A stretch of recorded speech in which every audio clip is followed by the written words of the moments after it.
সম্পর্ক। হ্যাঁ, ছেলে কি জন্য আসছে এই জায়গায়, এই বিষয়টা আমাকে বলো। বলো। ছেলের সাথে আমার লাভ ম্যারেজ হয়, ফেসবুকে দেখা হয় হ্যাঁ। অনেকদিন আগে। তারপর আমাদের সম্পর্কটা বাড়তে থাকে। তারপর আমি ঘাটে বাড়ি ফুচকা খাইতে গেছিলাম। হ্যাঁ। তারপরে ফুচকা খাওয়ার এখান থেকে আসার পরে বাসার সাথে এখন অব্দি চলতেছে। এখন আমি ওকে বলছিলাম বিয়ের কথা, ও স্বীকার হয়েছে। এখন বাসায় আসছে আমাকে নিয়ে যাওয়ার জন্য, এখনো না স্বীকার করতেছে। বিয়ে করছে, এখন না স্বীকার করতেছে। তুমি নাকি আসতে বলছিলা? জি, আমরা দুজনে স্বীকার ছিলাম।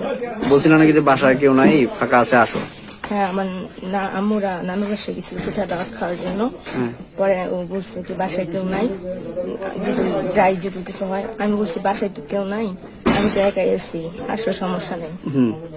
তারপর ও আসছে। বাকিটা ইতিহাস। বাকিটা ইতিহাস বলতে হবে আমাকে। মানে এর আগে যে রিলেশন ছিল, কোন জায়গায় ঘুরতে গেছিলা কিনা? গেছিলাম ঘাটের পার, ফুচকা খেতে গেছিলাম। কোন ধরনের সম্পর্ক? জি আছে। Physical relation? আছে। ছেলে তো বলতেছে যে নাই। কোন জায়গায় গেছিলা? এমনিতে এদিকটা ঘুরছি, কিন্তু সেরকম কিছু করিনি। আর ও আমার গায়েও হাত দিছে। কবে? আজকে। ছেলে বলতেছে যে আমাকে বাসা নিয়ে আসার পরে পরবর্তীতে তার মা এবং তার ভাই গেট লাগাই দিছে, তালা মারাই দিছে।